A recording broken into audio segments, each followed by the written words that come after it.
Kelly Cummings, Director of Operations. Dr. Howard Zucker, Health Commissioner. To my left, Melissa DeRosa, Secretary to the Governor. To her left, Robert Mejica, Budget Director of the State of New York. Today is day 298. Numbers for today. Statewide positivity without microclusters. Shouldn't say without all microclusters. It's just without microclusters. They put that in there just to test me and test you. Today is 5.37. It was yesterday 5.58. Overall positivity with the microclusters 5.8. It was 5.89. Positivity microclusters 7.09 was 6.81. 200,000 tests, 164 statewide deaths. They are in our thoughts and prayers, especially during this holiday season. What a terrible, aggravating circumstance to this miserable year. Statewide hospitalizations, 6,800, discharges 672, admissions 1,008, ICU up 40, intubations up 19.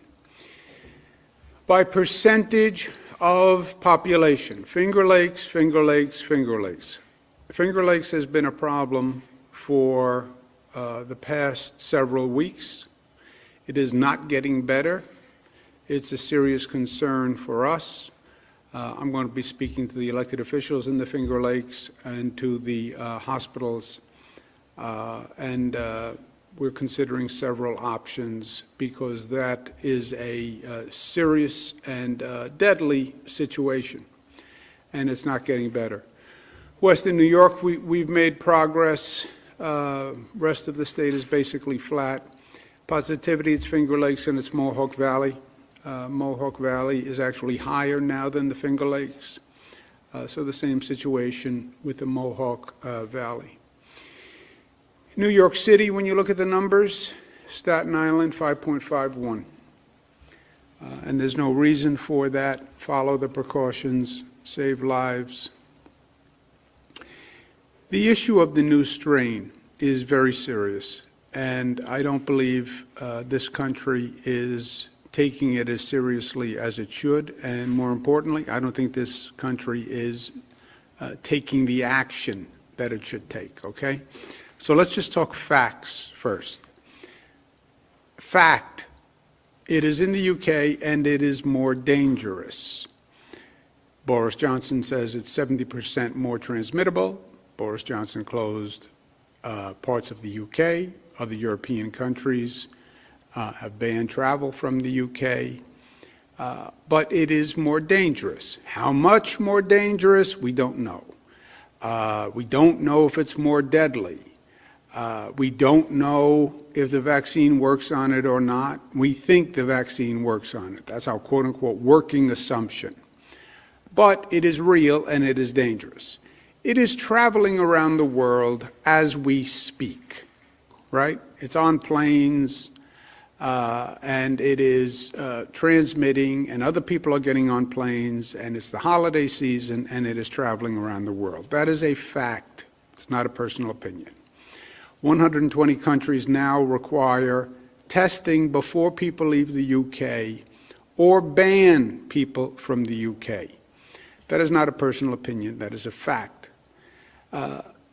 Number 4, France went so far as to stopping truck traffic from the UK, caused massive backups by stopping the traffic coming into France.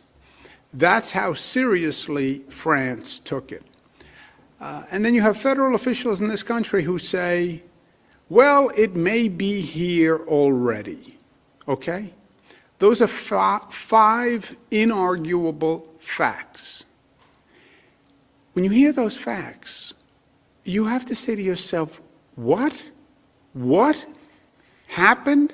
And what are we doing? And why are we not doing what 120 other countries that are far less sophisticated, that paid far less of a price for COVID, that didn't have the experience that we had? Why aren't we saying test the travelers in the UK before they get on a plane? Why aren't we saying test travelers, period, before they get on a plane and come to the United States? I mean, why wouldn't you do that? This is what happened in the spring. It is deja vu. It is the same mistake the federal government made that killed thousands of people and cost billions of dollars. They lost track of the virus. They knew it was in China, and then they lost track of it. And what happened is the virus got on a plane and went to Europe, and then got on another plane and flew to the United States, and nobody knew it. That's what the history books will write, was the gross negligence of this federal government. That will be the legacy.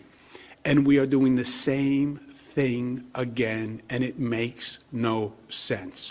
When did common sense leave government? When did government become so bureaucratic and so apathetic and so slow that basic common sense eludes them? Because that's what this is.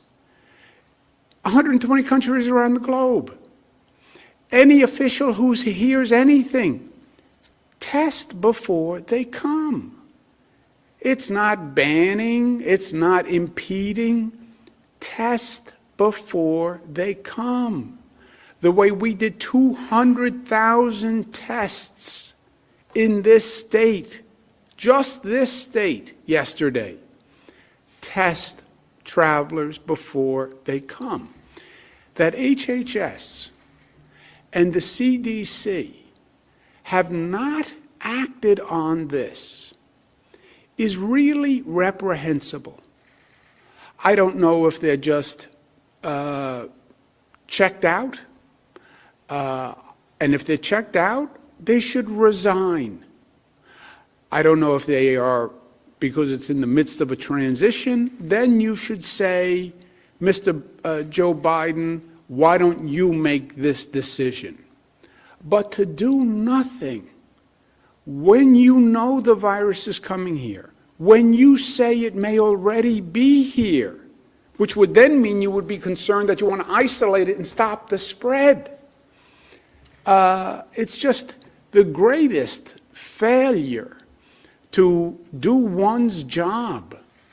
And this is not a special insight, and this is not political. It's the UK. Every other European country has done it. Why? Why would you put people's lives at risk? Dr. Redfield, Secretary Azar, they were part of a political administration, and they're going to have to answer for their political activity over the past 4 years. But it's over now, the politics. Why didn't you do your job now, Mr. Secretary? Why didn't you do your job now, CDC Director Robert Redfield?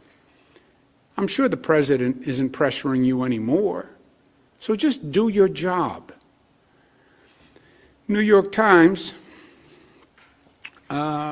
which I believe in a free exchange with the free press.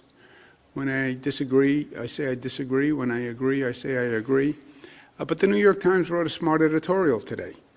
A contagious variant of the coronavirus has been detected. Trump administration is doing little to address it. Because the federal government doesn't act, it puts the onus on states. Because it doesn't help me or help the people of New York. I'm not in the finger-pointing business. Well, the feds should have. Okay, but at the end of the day, my job is to protect New Yorkers. So if the feds don't act, I'm going to do whatever I can do. And we made tremendous progress. The airlines that fly into New York, there are 3 airlines. All 3 agreed to do testing before those flights land in New York. New York is the only state that has made that request. And New York now is safer than any other state because the people who are landing here are being tested. If I could do it, why can't the United States do it? I did it in 3 phone calls. They didn't fight me. Why wouldn't the United States do it? And the Times says this is reminiscent of the early days when the virus was first detected in Wuhan, China. They enacted a travel ban against China, but it was already gone. They closed the barn door after the horse left. My expression, not the Times. The Times would never speak in such colloquial terms. But that is the situation. Well, Mr. Cuomo's, there are limitations to Mr. Cuomo's plan. I think it's still pejorative. No, my plan can only affect the state of New York. And they're right that you can fly into another state, and I can't prevent flying into another state. Only the federal government can do that, and the federal government should do it. And they should have done it already. One of the great political hypocrisies of 2020, we get to year end, right? Here's one of the great political hypocrisies for an elected official. Don't you worry about COVID. It's a hoax. It's overblown. The government is being overreactive. Freedom, they're trying to shut us down. Don't worry about those restrictions. Protest. Go to the bars and the restaurants. Don't wear a mask. That's what you should do. Me, I want a vaccine. You know, if your constituents shouldn't worry about it because it's a hoax and it's overblown and it's oppressive, then why do you, Mr. Politician, want to take the vaccine? You know, that is one of the great hypocrisies. Don't you worry about it, but me, I'm taking a vaccine as soon as I can. United States, CDC, HHS, do something, do your job on the way out the door. Just tell the UK, test travelers before they land in the United States. State lab is doing specimens from across the state. We're looking to find out if it's here, where it is. We want to isolate it. If it is more easily transmitted, we want to catch it in the crib, right? That's what contact tracing is all about. Find it. Patient 0. Where's patient 0? We want to find patient 0 on that variant. And in the meantime, stop other people who are infected from coming. This is the holiday season. The next 10 days are going to be key for us. If you look what has happened around the nation, you see a spike that has increased since Halloween. It got colder, people went indoors. But then you see a spike that happened in other parts of the country in Thanksgiving and coming out of Thanksgiving. Those parts of the country had more travel at Thanksgiving than we did. More travel is a proxy for more social gatherings. More social gatherings, fewer precautions, more spread. We did not have that same post-Thanksgiving spike because we were more cautioned and more intelligent about it. The question is what happens through Christmas and Kwanzaa and Christmas week and New Year's. Do we stay as diligent, or does that number go up? Does it stay flat? How high does it go up? How fast does it go up? We are not destined for a shutdown. I want to do everything I can to avoid a shutdown. The shutdown does tremendous economic damage and collateral damage to families. We can't survive with these economic shutdowns.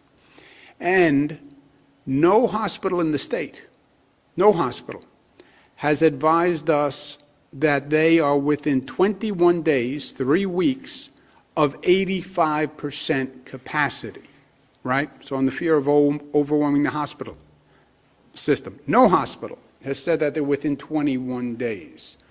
But that could change if the spike goes up dramatically. And that's what we need to watch over these next 10 days. Celebrate. I'm going to celebrate. I deserve to celebrate. I was good. I'm on Santa's good list. I have that on inside information. Celebrate, but just be smart about the way you celebrate, right? Avoid the density. Open the windows. Take a walk outside. Just be smart about the way you celebrate. Celebrate smart. Stop the shutdowns. That's what's going to be on all our travel signs and flashing signs. Kelly Cummings is doing that to remind New Yorkers. Celebrate smart. Stop the shutdowns. Celebrate smart. Stop shutdowns. Smart is part of being New York tough, right? It's part of our DNA. In the meantime, we're in a race between the vaccinations and the increase in the COVID rate. 89,000 New Yorkers have received the first dose. Nursing home program in the first 2 days, 90 facilities, 22,000 vaccines administered. Great job. More good news. Well, more surprising news. The Pfizer vaccine, we found out, had more dosages than they said per vial. That's good news. This is the Moderna COVID-19 vaccination kit. This is the Moderna vial. The Moderna vial was supposed to have 10 doses. This vial would do 10 doses. Actually, they're getting 11 doses per vial, which is different, but good different, as opposed to bad different. And after a year of having a lot of different pop up, and 90% of it being bad, I'm glad that this is different but good. So we actually have more Moderna vaccines than we thought because there is more vaccination in the vial. That was also true for Pfizer. So they both made a mistake, but it was a mistake in a positive direction. I'm working on the State of the State now. State of the State I issue in the beginning of the year. The overall balance for the State of the State is how do you stay open safely and how do you reopen safely, right? And the balance is going to be how do you use vaccinations and testing to determine safety, okay? You have two tools. We're now the most proficient state in the nation on testing. We have vaccinations coming. There will be people who will receive 2 vaccinations shortly, and they will have been vaccinated. How do you use the vaccinations and the testing to define or determine safe in terms of reopening? You can't wait for the vaccine to hit critical mass, 75 to 85% of the population. That is months and months away. And by the way, the more they talk, the further the timeline. First it was going to be June, then it was going to be September. Now some people are suggesting even longer. We can't go through 9 months with restaurants shut. We have to come up with a smarter way to do this. And this is going to be a different period in history. You're going to see a global competition and a global sorting out where certain states, certain regions figure this out first and better than other places. And there will be winners and losers through this period. And that's the really smart long-term vision that we have to have in this state. But we're talking about a demonstration. Can you reopen venues using rapid testing? Ancillary question. Can you reopen venues using vaccinated people? We're not there yet with vaccinated people. But can you reopen venues using rapid testing? That's the question that the Department of Health has been analyzing, because I want to speak to it in the state of the state. But we're looking to test an hypothesis. The National Football League currently does games without testing. The Buffalo Bills are going to have a playoff game. Could we allow fans to the game with testing and then contact trace after the game? That's what the Department of Health has been working on. The Buffalo Bills proposed 6,700 fans. Department of Health is working on a model where you would test the fans before they go in. If they're negative, they go in, and then contact trace afterwards to see what the effect was. And Commissioner Zucker and Robert Mujica have been working with the Bills on this, and I'm going to ask them to comment. Commissioner Zucker, the picture, he's using his hands. That's because he's Italian, Dr. Zucker, and they tend to talk with their hands. Robert Mujica is not smiling. That's because the man is incapable of smiling. I've known him for 10 years, and I've yet to see him smile. So don't take anything from his facial expression. There's no negativity intended. That's just his face in repose. But Dr. Zucker, would you like to make a comment, and then we'll go to... Sure. Thank you, Governor. So as the Governor mentioned, this would be a demonstration project. It's a public health model. It's never been done anywhere in the country before. As the Governor mentioned, what we will do, we will work with the team to get all the fans tested who are coming in beforehand, 6,700 people, prior to the game. We'll have proof of a negative result prior to entering. We'll work with the team, and we will do contact tracing afterwards. And as I said, this is a demonstration project. My concern here is we can control how fans come into the stadium. We can control other factors as well dealing with the stadium. But the ancillary events, the parties, are where this virus can spread. The events at the airport is a classic example, which we saw the other day. Thousands gathered without masks. And that's how disease spreads. So how do we control that? That is really the question. That's what we are working on as well. This is all obviously community spirit. We are extremely proud of the Bills. We are all New Yorkers. We work on these things together, and we will get through it. But that is our plan as a demonstration project, Governor, and no one else has done this in the nation before. Thank you. Thank you, Doctor. Mr. Mujica? So the Bills have submitted a plan that the state is reviewing, and we've gone back and forth with them on the elements of the plan, but they will control ingress and egress in the stadium. They will have social distancing within the stadium. Masks will be required at all times. Fans who are not wearing masks or won't wear masks would be ejected from the stadium if they are not. And there will be ushers in every section. Some sections will be closed off. And as Dr. Zucker mentioned previously, the Department of Health actually went to another stadium to see how some of these protocols could work, and they're comfortable with that. The testing is the newest piece, which no one else is doing anywhere in the country, but as the Governor points out, this would be the beginning to start to show how you could start events with testing and all of the other mitigation factors we have. This would be the first in the nation and the first in the Northeast. Thank you. Thank you very much. Countdown to Christmas, 2 days. We're distributing 7,300 toys, coats, school supplies.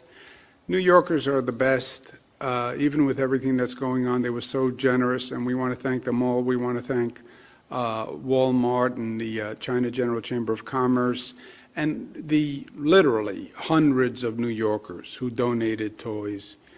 Even though the economy is terrible and everyone is suffering, New Yorkers are just beautiful people. I mean, I don't even have another way to say it. Happy Festivus for those who celebrate Festivus. Today is Festivus. if you're putting up your poll today, we hope you enjoy.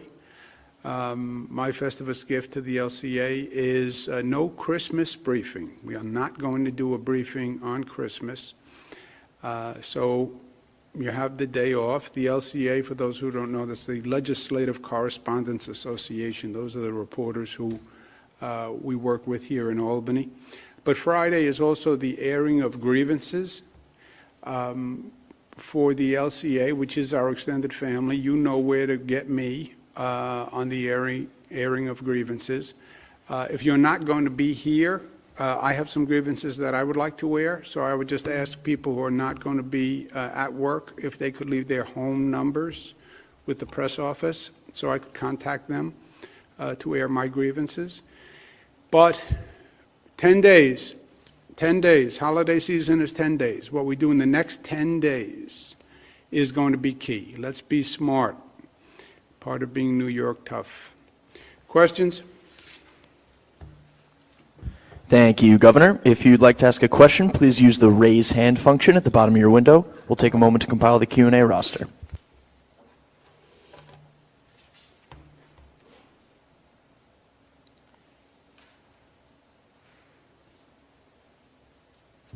Governor, your first question comes from Michael Gormley from Newsday. Michael, your line is now open. Please unmute your microphone.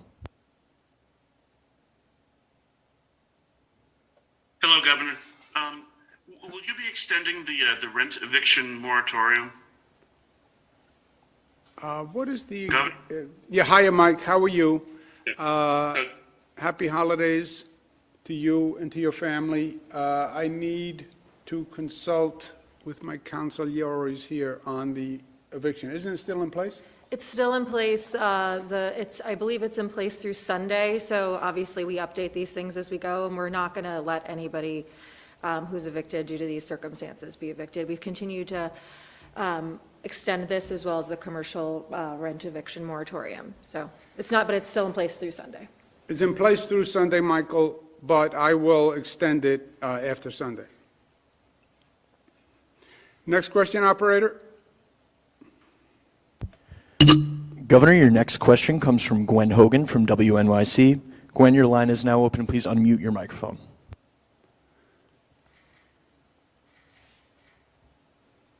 Gwen Hogan.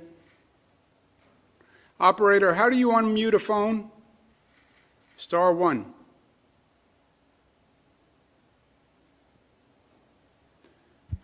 Gwen, please unmute your microphone. Operator, do you want to go to the next one and then we'll get Gwen back?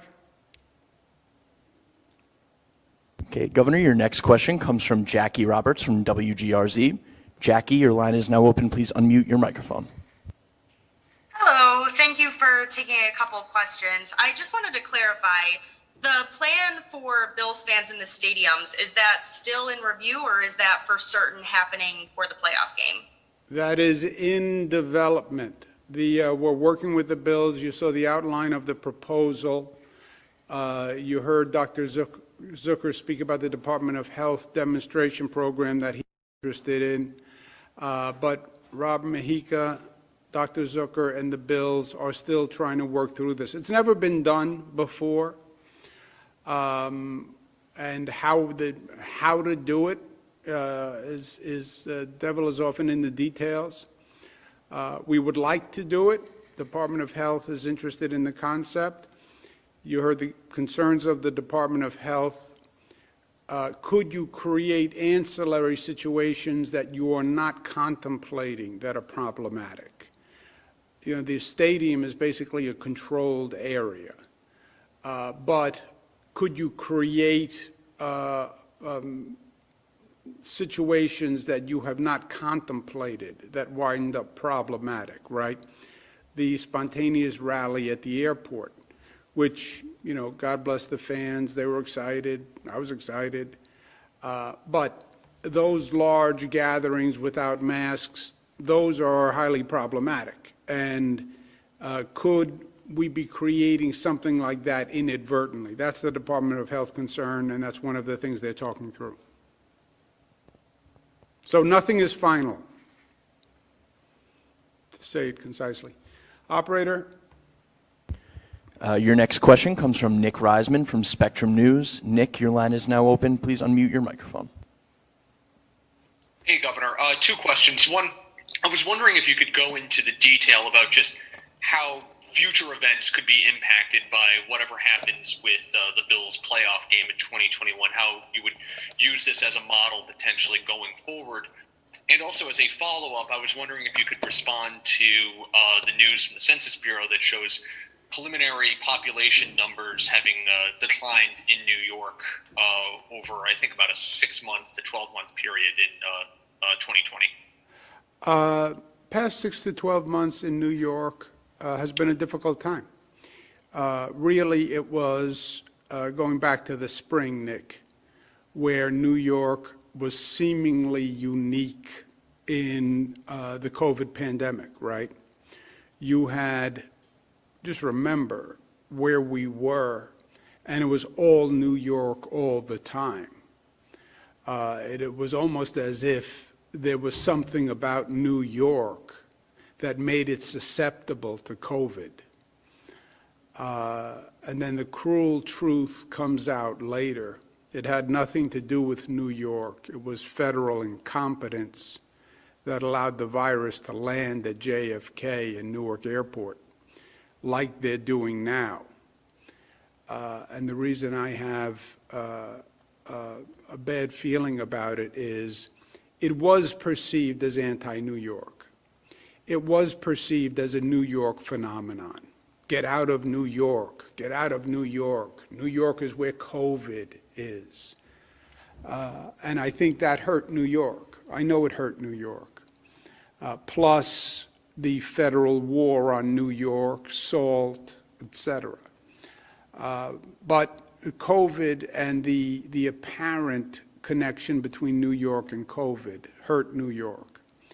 And it was untrue.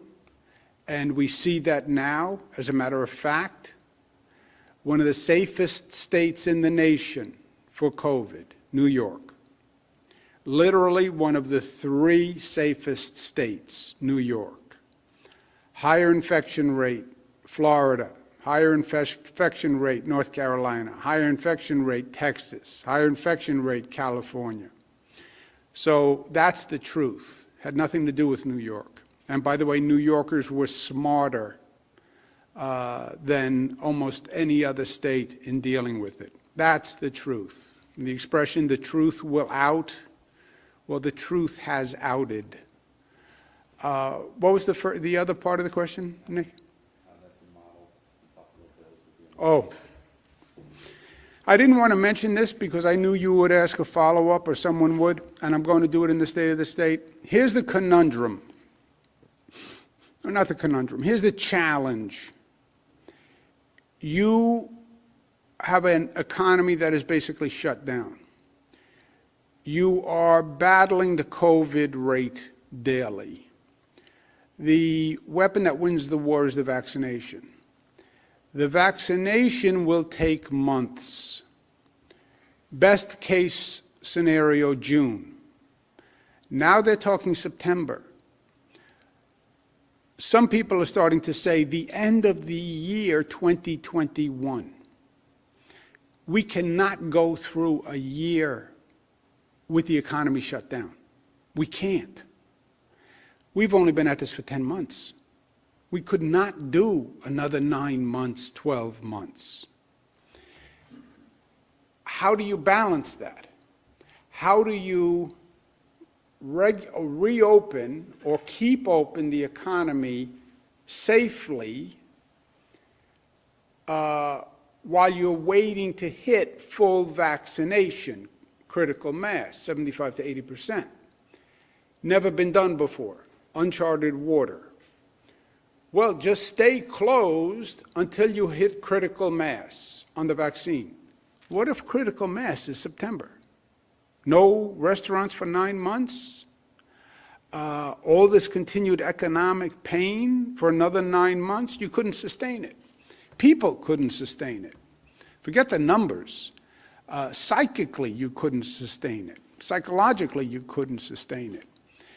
But you do have vaccinations, and once somebody's vaccinated, They are apparently safe, right, so to speak.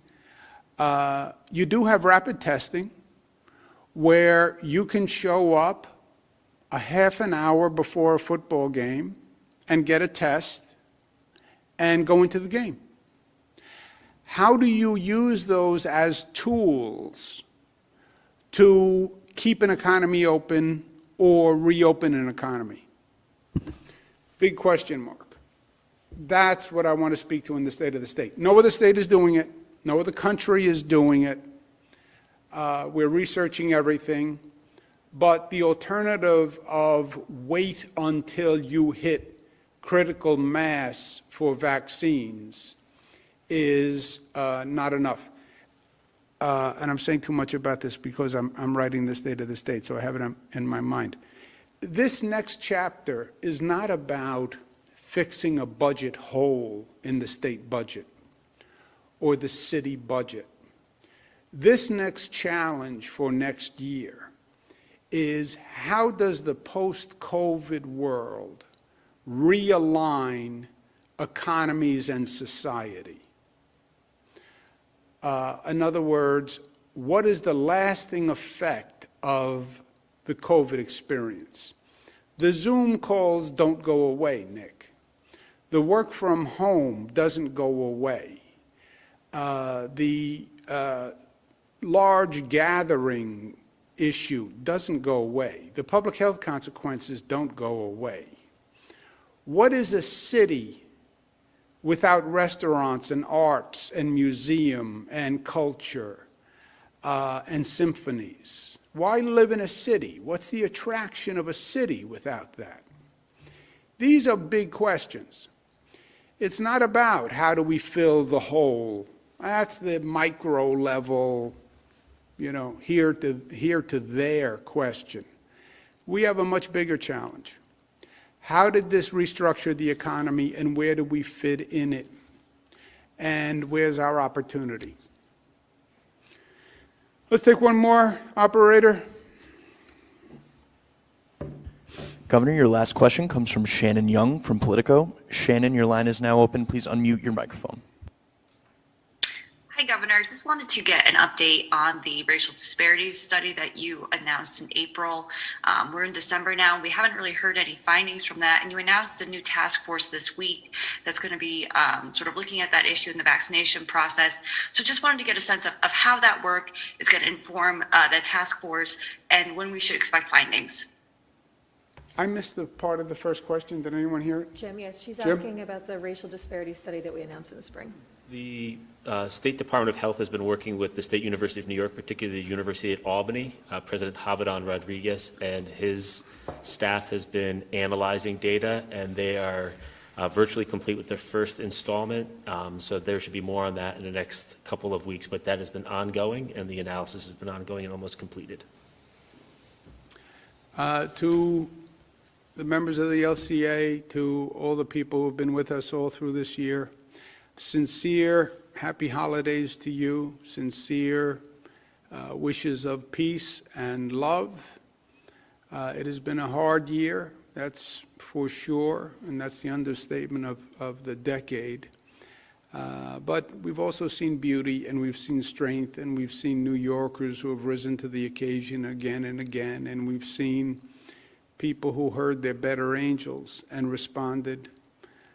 We saw ordinary New Yorkers, nurses, doctors, truck drivers, bus drivers, show that there is no such thing as an ordinary New Yorker.